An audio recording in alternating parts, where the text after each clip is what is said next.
Presented by Magahiya music. Shri Ramchandra ji महाराज के भरे दरबार में विभीषण ने ताना मारा, ऐ बजरंगी, क्या तेरे मन में भी राम है? हनुमान जी ने श्री राम का नाम लिया और सीना फाड़ा, बोले ले ले जय श्री राम। अयोध्या में बन गया मंदिर, अयोध्या में बन गया मंदिर, सजा है खूब दरबार। राम जुग लाया है भैया, राम जुग लाया है भैया, ए मोदी सरकार। राम जुग लाया है भैया, ए मोदी सरकार। जय श्री राम, जय जय श्री राम। म्यूजिक बाय ऋतिक नयन। मेरे साथ पूरी ताकत से बोलिए जय श्री राम।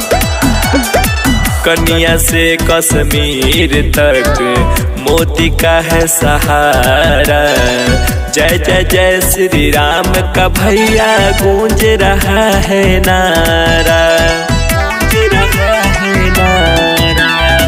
कन्या से कश्मीर तक मोदी का है सहारा, जय जय जय श्री राम का भैया गूंज रहा है नारा। 22 जनवरी को दिवाली, 22 जनवरी को दिवाली, फिर से मनेगा एक बार। राम जुग लाया है भैया, राम जुग लाया है भैया, ए मोदी सरकार। राम जुग लाया है भैया, ए मोदी सरकार। जय श्री राम, जय श्री राम। Music by Hrithik Nayan. जय जय Shri Ram. Music by PM Bihari.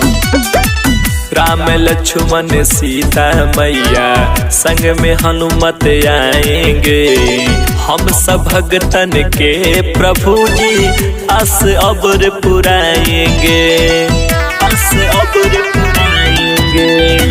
Ram Lakshman Sita मैया संग में हनुमत आएंगे, हम सब भगतन के प्रभु जी अस अबर पुराएंगे।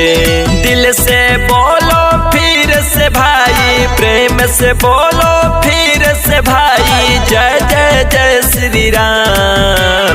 राम जुग लाया है भैया, राम जुग लाया है भैया, ए मोदी सरकार।